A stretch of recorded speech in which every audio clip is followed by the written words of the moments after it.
उत्तर भारत में बिहार चुनाव का शोर थमने के बाद अब साउथ इंडिया में सियासी पारा गरमाने लगा है। साउथ इंडिया में इन दिनों हैदराबाद नगर निगम के इलेक्शन को लेकर माहौल गर्म है और इस सियासी माहौल गर्म होने के पीछे की पहली वजह है बीजेपी का निगम चुनाव में पूरी ताकत के साथ उतरना और तेलंगाना राष्ट्र समिति यानी टीआरएस और असदुद्दीन ओवैसी की पार्टी एआईएमआईएम का अलग अलग चुनाव लड़ना। टीआरएस और एआईएमआईएम के अलग अलग चुनावी मैदान में उतरने के पीछे वजह बीजेपी का ओवैसी पर हमलावर होना बताया जा रहा है। बीजेपी असदुद्दीन ओवैसी को दूसरा मोहम्मद अली जिन्ना बता रही है। युवा भाजपा के नेशनल प्रेसिडेंट तेजस्वी सूर्या ने इलेक्शन कैंपेन के दौरान असदुद्दीन ओवैसी की ऑल इंडिया मजलिस-ए-इत्तेहादुल मुस्लिमीन एआईएमआईएम पर काफी तीखे हमले किए हैं। तेजस्वी सूर्या के हिसाब से ओवैसी को दिया गया हर वोट भारत के खिलाफ दिया गया वोट होगा। उनके मुताबिक असदुद्दीन ओवैसी मोहम्मद अली जिन्ना के अवतार हैं, इसलिए उन्हें हर हाल में हराना ही होगा। तेजस्वी सूर्या का कहना है ओवैसी हैदराबाद में रहते हैं, लेकिन ये शहर हमारा है। ये शहर जय श्री राम के नारे से गूंज उठा है। टीआरएस और एआईएमआईएम जय श्री राम के नारे से डरते हैं। हमें इस ताकत को बढ़ाने की जरूरत है। ओवैसी बंधुओं ने हैदराबाद के डेवलपमेंट को पुराने शहर में दाखिल नहीं होने दिया। तेजस्वी सूर्या के हिसाब से असदुद्दीन ओवैसी ने पुराने हैदराबाद में सिर्फ एक चीज ही आने दी है और वो है रोहिंग्या मुसलमानों को। That Akbaruddin and Asaduddin Owaisi are speaking about development. They did not let metro come inside old Hyderabad. They have not let any development come inside old Hyderabad.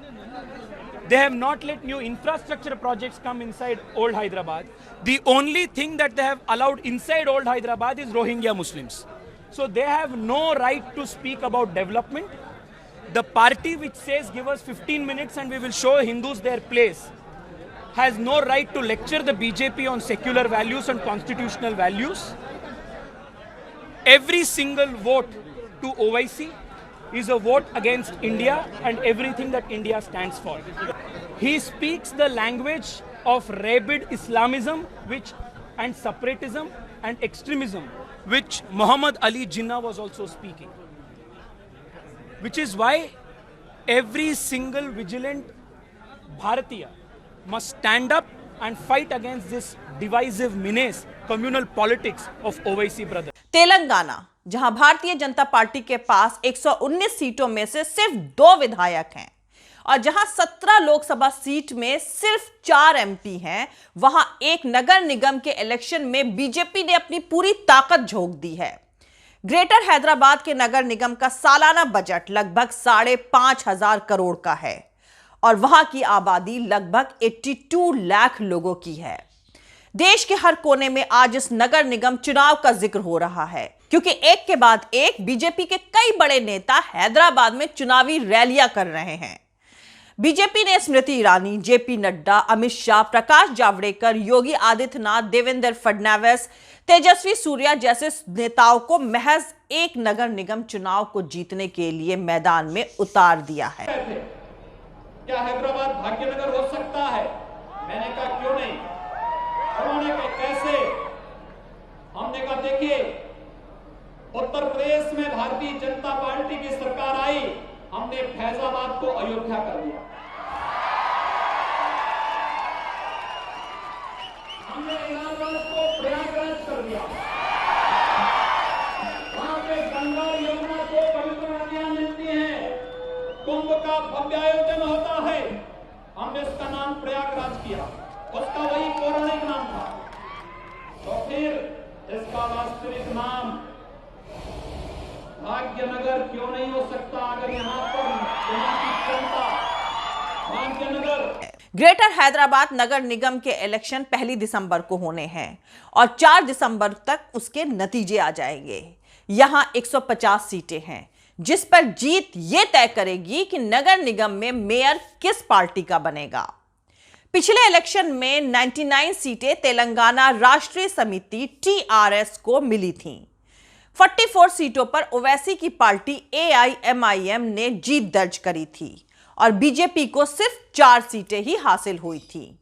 नगर निगम के इलेक्शन हमेशा से ही लोकल मुद्दों पर लड़े जाते हैं, जैसे कि बिजली, पानी, सड़क, कूड़ा। और जिस स्टेट में ये चुनाव होते हैं उस स्टेट के बड़े नेता चुनाव कैंपेन में चले जाएं तो ये तो बहुत बड़ी बात होती है। क्षेत्रीय पार्टी का प्रेसिडेंट कैंपेन कर ले तो बात फिर भी समझ में आती है, लेकिन नेशनल पार्टी का प्रेसिडेंट नगर निगम के इलेक्शन कैंपेन के लिए मैदान में उतरे तो लगता है कि पार्टी इस इलेक्शन से बहुत कुछ हासिल करना चाहती है या फिर उसका बहुत कुछ दांव पर लगा है। जरा सोचिए, बीजेपी ने सीनियर नेता भूपेंद्र यादव, जिन्होंने बिहार में बीजेपी की जीत की स्ट्रैटेजी तैयार करी थी, उन्हें इस नगर निगम चुनाव की जिम्मेदारी दी है। ऐसे में हर तरफ आज एक ही सवाल उठ रहा है कि एक तेलंगाना स्टेट के एक छोटे से नगर निगम चुनाव में बीजेपी आखिर अपना सब कुछ दांव पर क्यों लगा रही है। कहीं जाइएगा नहीं, सब इसी वीडियो में बताऊंगी। लेकिन उससे पहले जो लोग मेरे इस चैनल पर नए हैं वो मेरा YouTube channel political Tamasha with doctor Arshi को सब्सक्राइब करके वहां पे लगी बेल आइकॉन को जरूर दबा दें ताकि आपको हमारे आने वाले हर वीडियो की अपडेट्स मिलती रहे। और दोस्तों, अगर आपको हमारा काम पसंद आता है, हमारे वीडियोस पसंद आते हैं तो www.patreon.com/dr अर्शी खान पर जाकर डोनेट करके आप हमारे काम को सपोर्ट कर सकते हैं। तो चलिए शुरू करते हैं। हैदराबाद नगर निगम के चुनाव में पाकिस्तान, घुसपैठिए, रोहिंग्या, सर्जिकल स्ट्राइक जैसे शब्दों का इस्तेमाल ज्यादा हो रहा है। बीजेपी अगर टीआरएस पर हमला बोल भी रही है तो इसमें भी वो असदुद्दीन ओवैसी की पार्टी के साथ मिली भगत और दोस्ती का जिक्र ज्यादा कर रही है। वैसे अब तक बीजेपी ने जितने भी इलेक्शन कैंपेन किए हैं उनमें वो चुनाव को सांप्रदायिक रंग देने में कामयाब रही है। बीजेपी इस बार भी सत्ताधारी तेलंगाना राष्ट्र समिति टीआरएस को कम और असदुद्दीन ओवैसी की पार्टी मजलिस-ए इत्तेहादुल मुस्लिमीन AIMIM को ज्यादा टारगेट कर रही है। दरअसल हैदराबाद में पुराने शहर का इलाका AIMIM का गढ़ है। बीजेपी ने असदुद्दीन ओवैसी के गढ़ में सेंध लगाने की स्ट्रैटेजी बनाई है।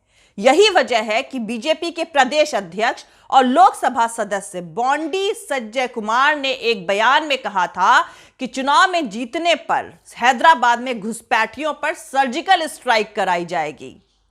संजय कुमार का इल्जाम है कि असदुद्दीन ओवैसी की पार्टी हैदराबाद में गैर कानूनी तरीके से बांग्लादेश से आए मुसलमानों और बर्मा से आए रोहिंग्या लोगों को पनाह दिए हुए है। तो दोस्तों, हैदराबाद के इस नगर निगम चुनाव में बीजेपी के पूरे सियासी तमाशे को समझने के लिए तेलंगाना में कुछ ही दिन पहले दुब्बका सीट पर हुए बाई इलेक्शन के नतीजे की बात करना बेहद जरूरी है। दरअसल नवंबर की शुरुआत में दुब्बाक असेंबली सीट के लिए यहां पर उपचुनाव हुए थे।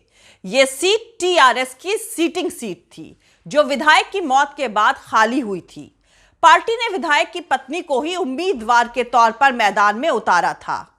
यह सीट इसलिए भी काफी अहम है क्योंकि स्टेट के चीफ मिनिस्टर के चंद्रशेखर राव जिस सीट से चुनाव जीत कर आते हैं उससे लगी हुई यह सीट है।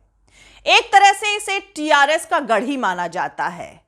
इस बाई इलेक्शन में टीआरएस का पूरा इलेक्शन मैनेजमेंट के चंद्रशेखर राव के भतीजे हरीश राव ने संभाला था।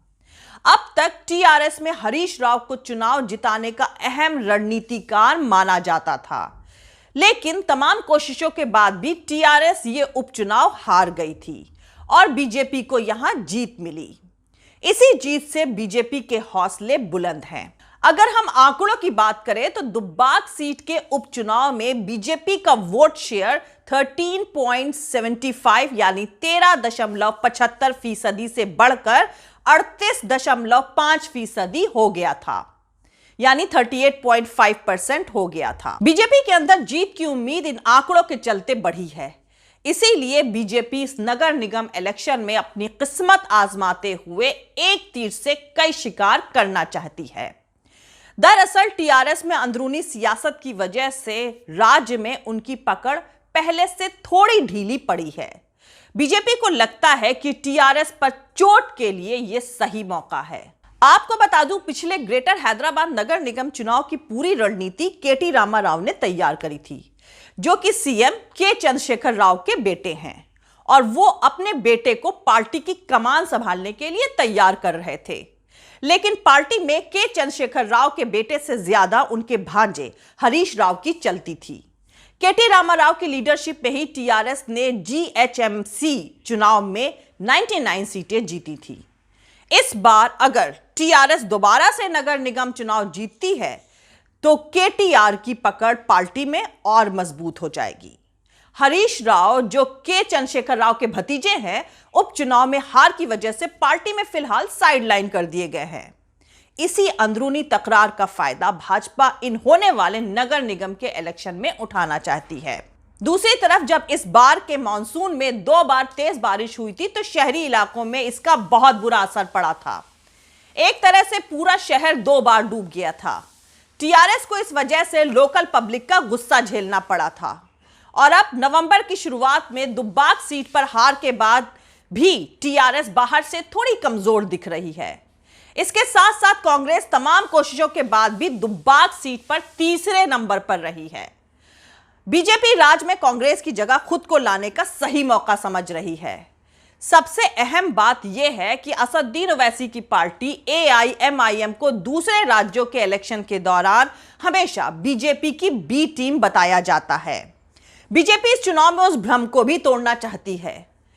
वैसे 5,000 करोड़ रुपए सालाना बजट वाले हैदराबाद नगर निगम को ज्यादातर सियासी जानकार तेलंगाना की सत्ता की चाबी मानते हैं। ग्रेटर हैदराबाद नगर निगम तकरीबन 24 विधानसभा सीट में फैला हुआ है। तेलंगाना की जीडीपी का बड़ा हिस्सा यहीं से आता है। अगर इस निगम पर बीजेपी का कब्जा हो जाता है तो तेलंगाना की सत्ता के बीजेपी और करीब आ जाएगी। दरअसल हैदराबाद में तकरीबन 40% मुसलमान रहते हैं और असदुद्दीन ओवैसी यहीं से लोकसभा सांसद हैं। हैदराबाद की सियासत पर करीब से नजर रखने वाले ज्यादातर जानकारों का मानना है कि चुनाव में ज्यादातर सीटें टीआरएस को मिलेंगी। दूसरे नंबर पर हर बार की तरह ओवैसी की पार्टी रहेगी। बीजेपी इस बार अच्छा परफॉर्म करेगी लेकिन मेयर की कुर्सी से दूर रहेगी। एआईएमआईएम की मदद से टीआरएस अपना मेयर बनवाने में कामयाब रहेगी। वैसे कहा जा रहा है कि बीजेपी के रणनीतिकार भी ये मानते हैं कि मेयर की कुर्सी पाना इस बार मुश्किल है, लेकिन उनकी नजर चीफ मिनिस्टर के तख्त पर है, जिसे हासिल करने की शुरुआत बीजेपी हैदराबाद नगर निगम में 30 से 40 सीटों पर जीत दर्ज करके करेगी। वो कहते हैं ना, सियासत संभावनाओं का खेल है। तो देखते हैं 4 दिसंबर 2020 को हैदराबाद नगर निगम के नतीजे बीजेपी के लिए क्या संभावनाएं लेकर आते हैं। जय हिंद, सत्यमेव जयते, अल्लाह हाफिज। दोस्तों, हमारा पूरा वीडियो और दूसरे और वीडियोस देखने के लिए हमारा YouTube channel political Tamasha with doctor Arshi को सब्सक्राइब करके वहां पे लगी बेल आइकॉन को जरूर दबा दें ताकि आपको हमारे आने वाले हर वीडियो की अपडेट्स मिलती रहे। और दोस्तों, अगर आपको हमारा काम पसंद आता है, हमारे वीडियोस पसंद आते हैं तो www.patreon.com/dr अर्शी खान पर जाकर डोनेट करके आप हमारे काम को सपोर्ट कर सकते हैं। दोस्तों, अगर आपको हमारा वीडियो पसंद आता है तो लाइक और शेयर करना हरगिज नहीं भूलें। आप हमें फॉलो भी कर सकते हैं हमारे ट्विटर, इंस्टाग्राम और फेसबुक पेज पर। मेरा ट्विटर हैंडल है @arshi_aziz khan। Thank you. मिलते हैं अगले वीडियो में।